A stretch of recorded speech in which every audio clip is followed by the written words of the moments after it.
Hello students, आज हम तुम्हें निर्देशांक ज्यामिति की जो एक्सरसाइज है 6.3 त्रिभुजों का क्षेत्रफल उसके क्वेश्चन सॉल्व कराएंगे। तो हम इससे पहले उनके जो फॉर्मूले हैं वो याद रखेंगे। देखो, अगर ये हमारा कोई एक त्रिभुज है ए बी सी, इसके जो निर्देशांक मान लिए हमने यहाँ x1, y1, x2, y2 और x3 और y3, तो त्रिभुज का क्षेत्रफल। तो इसका फॉर्मूला याद रखना कि यदि त्रिभुज ए बी सी के शीर्ष ए x1 y1 और बी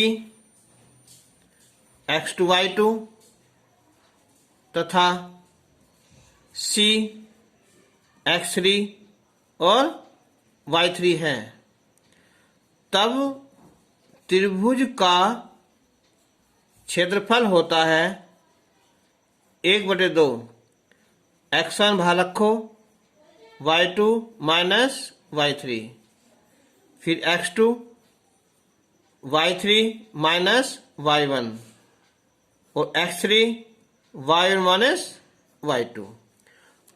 आसानी से याद हो जाएगा। x1 बाहर है 1 2 3, देखो 1 2 3, 2 से बाद में फिर 2 3 1, फिर 3 1 2, ये त्रिभुज का क्षेत्रफल आ जाएगा। और यदि हम इसे लिख सकते हैं डेल्टा बनाकर, और यदि त्रिभुज का क्षेत्रफल 0 आ जाए तब तीनों बिंदु सरेखे होते हैं। सरेखे मतलब तीनों बिंदु एक रेखा में होते हैं। ये ए, ये बी और ये सी, इनसे त्रिभुज नहीं बनेगा। तो इसका एक तरीका हमने पहले बताया था तुम्हें कि ए बी निकाल लो, बी सी निकाल लो और सी ए निकाल लो। तो अगर त्रिभुज का क्षेत्रफल 0 है तब क्या होगा?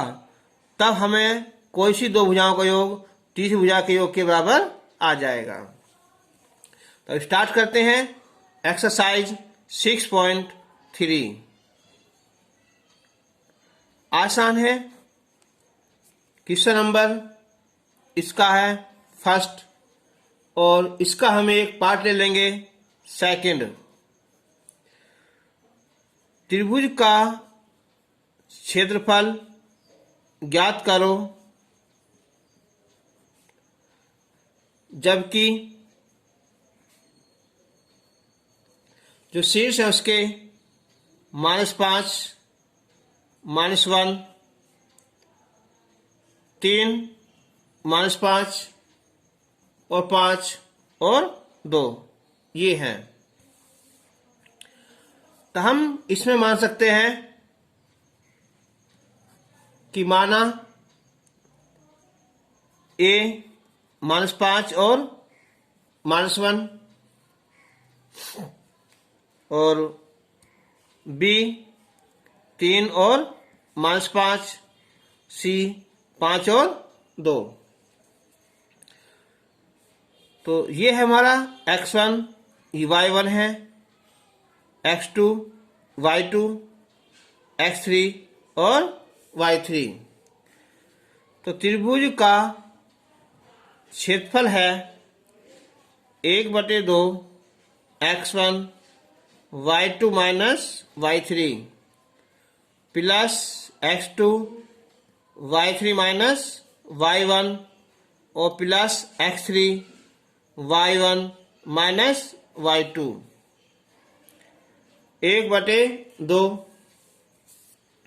x1 है -5, y2 -5, y3 2 plus x2 3, y3 2, y1 -1 है, तो दांत लिख सकते हैं प्लस का 1 प्लस x3 5, y1 -1, y2 -5 है तो ये +5 लिख सकते हैं। अब 1/2 -5, -5 और -2 जो हो गए -7, +3, 2 और 1 3 हो जाएंगे, 5, 5 में से 1 गया, ये 4, तो 1/2 5 7 35 प्लस हो जाएगा, और प्लस का 9 और प्लस के 20, तो 9 और 5 14, और ये 4 और 2 6, 64, 1/2 है ही, तो ये हो जाएगा हमारा 32 वर्ग इकाई कह दो या मात्रक आंसर।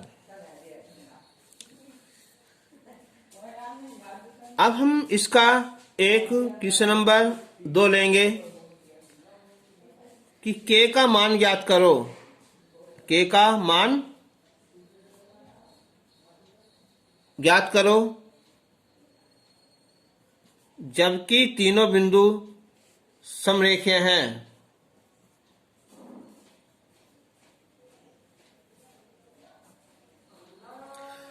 अब जब तीनों बिंदु समरेखीय हैं तो सीधी बात है कि त्रिभुज का क्षेत्रफल 0 होगा। तो हम इसका एक पार्ट कर लेते हैं कोई सा ही। चलो हम भी इसका सेकंड पार्ट करते हैं। बिंदु है 8 1 k -4 और 2 -5। तो हमने मान लिया कि माना बिंदु A 8 1, B k और -4, C 2 और -5। तो ये x1 है, y1, x2, y2, x3 और y3। तो त्रिभुज का क्षेत्रफल क्या होगा? 0। क्यों?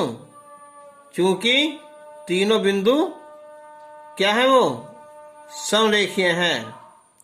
समरेखीय कह दो या सरेखीय हैं।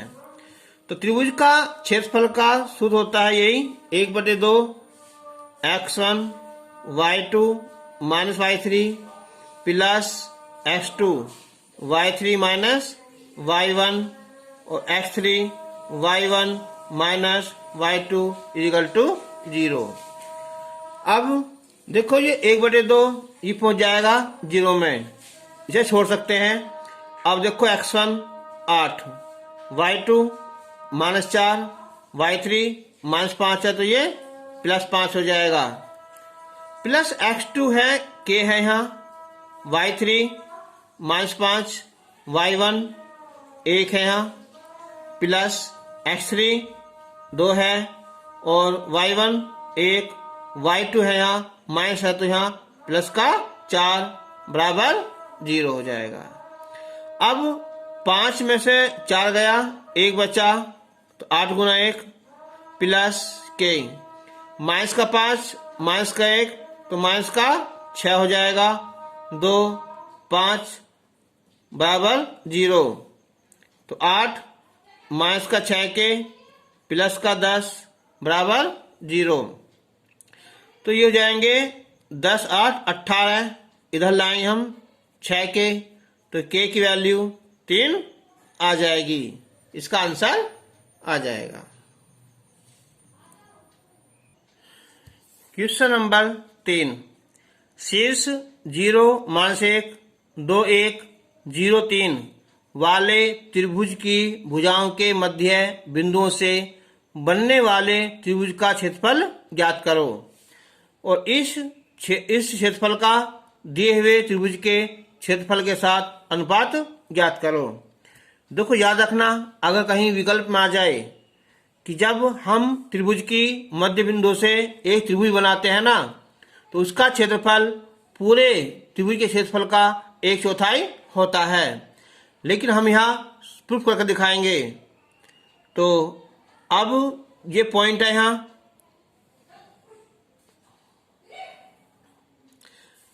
ये शीर्ष मान ली हमने ए, बी और ये सी।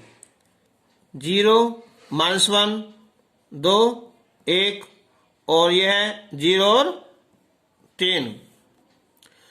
इसका मध्य बिंदु P मान लो, ये Q मान लिया और ये R। तो हमें निकालना है इस त्रिभुज PQR का क्षेत्रफल। मध्य बिंदु का सूत्र होता है x1 प्लस x2 बटे 2, y1 प्लस y2 बटे 2। और ऐसी मध्य बिंदु निकाल लेंगे हम इसका, और इसका भी मध्य बिंदु निकाल लेंगे। तो हम लिखेंगे पहले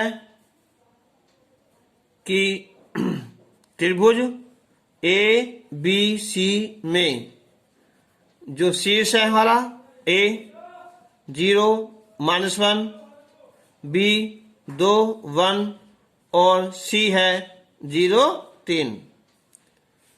अब AB के मध्य बिंदु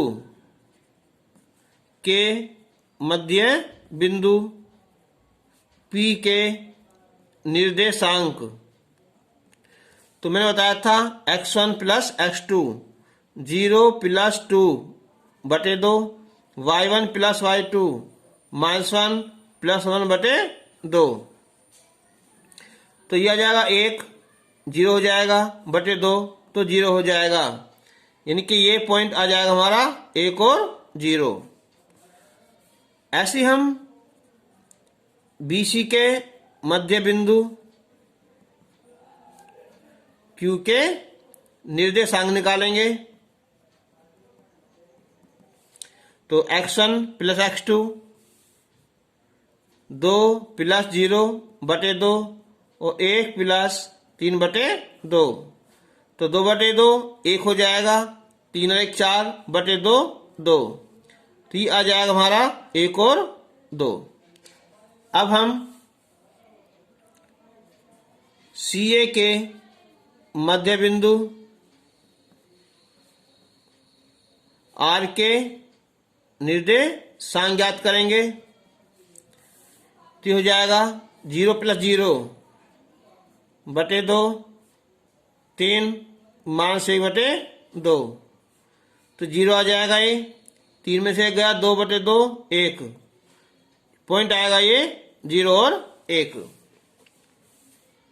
तो अब हमें दोनों क्षेत्रफल निकालने हैं।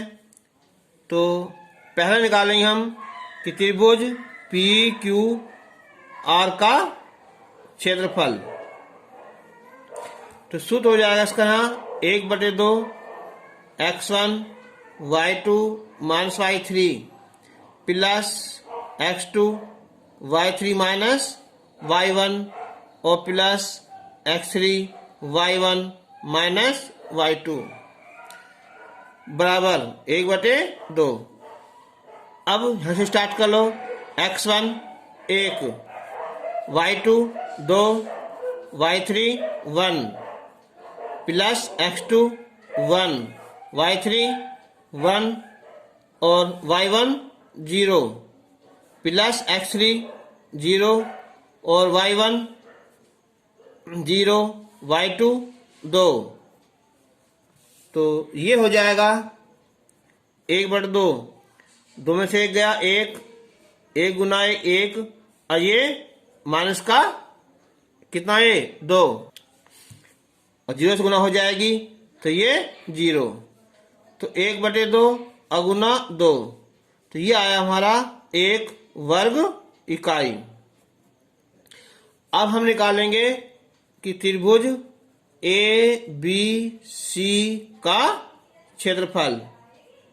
1 बटे 2 इसे मान लो, ये क्या हमारा x1, तो हम लिखेंगे यहाँ 0, फिर ये y2 और minus y3, 1 minus 3, 1 minus 3 plus x2, x2 कितना है 2 है, फिर y3 3 माइनस, ये माइनस का है तो प्लस हो जाएगा, प्लस x3 फिर 0 आया है और y1 माइनस 1, y2 1।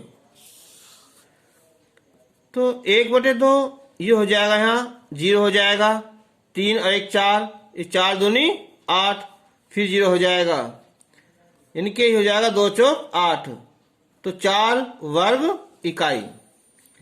आंसर आ गया। अब हमें अनुपात और निकालना था कि त्रिभुज पी क्यू आर का क्षेत्रफल और बटे त्रिभुज ए बी सी का क्षेत्रफल, उसका 1 आया था, ये 4 आया है, तो इसका अनुपात 1:4 आ गया। मैंने बताया था कहीं भी तुम्हें अगर कंपटीशन में आता है ना ऐसा क्वेश्चन, तो बिना देखे लगा दो, या कहीं भी विकल्प आता है कि इसका क्षेत्रफल जो है ना पूरे क्षेत्रफल का चौथाई भाग होता है। तो अब हम करेंगे क्वेश्चन नंबर 4, और मैं समझता हूं कि क्वेश्चन नंबर 4 को तुम आसानी से कर लोगे। तो ये दिया हुआ है, देखो मैं लिख रहा हूं यहां भी। तो ये क्वेश्चन नंबर तुम्हारा है कि उस चतुर्भुज का क्षेत्रफल ज्ञात करो जिसके शीर्ष इसी क्रम में ये बिंदु दिए हुए हैं। तो हम जो है इसे ए मान सकते हैं, इसे बी, इसे सी, इसे डी। अगर हम एक ऐसी चतुर्भुज बना दें जैसे मन करता हो, ये होगा हमारा एक चतुर्भुज, ये ए बी सी और ये डी। ए है यहाँ -4 -2, जो बी है -3 -5 3, और ये -2 और ये 2 और 3। हमारा जो फॉर्मूला है वो केवल त्रिभुज का है, तो हम इसमें क्या कर सकते हैं, चाहे तो इसे ऐसे मिला दो, ठीक है, या इसे ऐसे मिला दो। तो अगर हम इससे ऐसे मिला दें तो इसके त्रिभुज 2 हो जाएंगे, एबीसी का क्षेत्रफल और एक एडीसी का क्षेत्रफल, ठीक है। तो निकाल लेना इसे। तो जब लिखेंगे हम यहाँ कि चतुर्भुज ए बी सी डी का क्षेत्रफल, तो त्रिभुज ए बी सी का क्षेत्रफल और प्लस त्रिभुज ए डी सी का क्षेत्रफल, दोनों का अलग अलग निकालेंगे, उन दोनों को जोड़ देंगे। हाँ, एक बात ध्यान करना है कि कभी कभी ऐसा होता है कि बाय चांस इसका जो एरिया है वो प्लस आ गया मान लिया, और ये -4 आया, तो जोड़ेंगे तो जोड़ नहीं करना, क्योंकि क्षेत्रफल कभी भी माइनस में नहीं आता। माइनस में आ भी जाए तो हम लिख देंगे कि माइनस चिन्ह को छोड़ने पर, इस चिन्ह को छोड़ देना, तो क्षेत्रफल ये 8 हो जाएगा, ठीक है। तो अब इस क्वेश्चन को कर कर देखना। अब हम इसमें कुछ एक्स्ट्रा क्वेश्चन जोड़ रहे हैं जो बोर्ड के लिए इम्पोर्टेंट है, इसमें आते भी हैं। क्वेश्चन है कि एक्स अक्ष से बिंदु 2 3 की दूरी कितनी है। इसे याद रखना, अगर पूछता है कि एक्स अक्ष से कितनी दूरी है तो वाई की वैल्यू रखना, अगर पूछेगा वाई अक्ष से कितनी दूरी है तो एक्स की वैल्यू रखना, ठीक है। तो हम लिखेंगे कि एक्स अक्ष से बिंदु 2 3 की जो दूरी है वो क्या होगी हमारी, y की वैल्यू यानी के 3। संकेत होगा यहां कि बिंदु की कोटि, अगर भुज पूछेगा तो कोटि। अच्छा, अगर वैसे नहीं पता तो देखो, अगर हम लिखें यहाँ x और y, तो 1 2 और 1 2 3, ये पॉइंट आ जाएगा, ये 2 और ये 3, ये दूरी 2 और ये 3। अब उसने बुझा x अक्ष से दूरी, ये दूरी, तो ये 3 आ जाएगी। और ये क्वेश्चन अच्छा क्वेश्चन है, ये लास्ट ईयर आया भी था 2019 में। यह है कि y अक्ष पर एक बिंदु जो बिंदुओं a 6 -5 और b -4 3 से समदूरस्थ है का निर्देशांक क्या होगा। अगर हम इसका चित्र बनाए हल्का सा। चित्र बनाने से क्वेश्चन जो है बहुत आसान समझ में आ जाते हैं, एक्स एक्स और वाई एक्स। तो प्लस का 6 है, इधर चलेंगे हम 1 2 3 4 5 और ये 6, लेकिन ये -5 है नीचे को 1 2 3 4 5, तो ए बिंदु हो जाएगा ये 6 और -5। बी है -4, इधर चलेंगे हम 1 2 3 4, बी +3 है ऊपर को 1 2 3, तो ये पॉइंट आ जाएगा -4 और 3। तो अब उसने कहा है कि y अक्ष पर अगर हम इसे आपस में मिला दें इसे, तो अब पूछा y पर, तो y पर होगा तो हो सकता है कहीं ना कहीं से काटेगा, तो y अब क्या होगा 0 और y, क्योंकि y अक्ष पर क्या होता है x की वैल्यू 0 होती है। ठीक है, तो हम लिखेंगे कि माना y अक्ष पर बिंदु, चलो हमने मान लिया ये C क्या होगा ये 0 और y है। तो प्रश्नानुसार क्या है सही है कि CB बराबर है CA, या हम दोनों का वर्ग कर दें। तो अब हम दो बिंदुओं के बीच की दूरी का सूत्र लगा देंगे। तो x1 माइनस x2, 0 ये माइनस है तो ये प्लस हो जाएगा, ये इसका वर्ग, y1 minus y2, y minus 3 का वर्ग। अब CA 0 माइनस 6 का वर्ग प्लस y माइनस, तो ये प्लस हो जाएगा इसका वर्ग। अब 4 का वर्ग 16, सूत्र खोल दो यहाँ, y² प्लस 9 माइनस 6y, 6 का वर्ग 36 होगा ये, और ये y² प्लस 25 और प्लस 10y, y² से y² कैंसिल हो गया, 16 और 9 25 माइनस 6y बराबर 36 प्लस 25 प्लस 10y, तो 25 से ये 25 कैंसिल हो गया।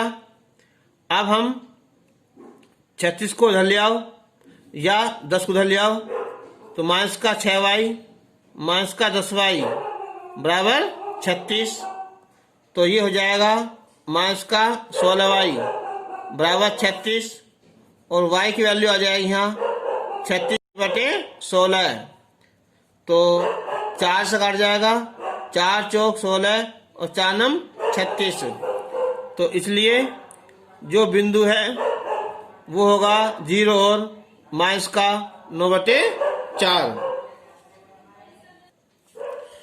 क्वेश्चन नंबर 3 लिया हमने यहाँ कि बिंदु P -6 8 की मूल बिंदु से दूरी ज्ञात कीजिए, यानी कि जो -6 है इधर आ जाएगा और ये पहुंच जाएगा, तो मूल बिंदु यानी कि 0 0 से इसकी दूरी। तो सीधा सूत्र लगा दो यहाँ, D बराबर x1 माइनस x2 का वर्ग और y1 माइनस y2 का वर्ग, इससे सोल्व कर लेना।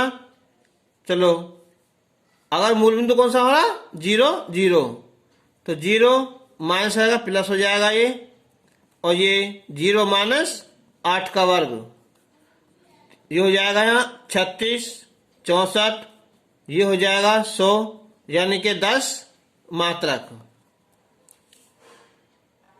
तो आज तुम्हारा टॉपिक कंप्लीट हो गया है। ठीक है, और जब तक नेक्स्ट कोई टॉपिक चलेगा तब तक के लिए धन्यवाद।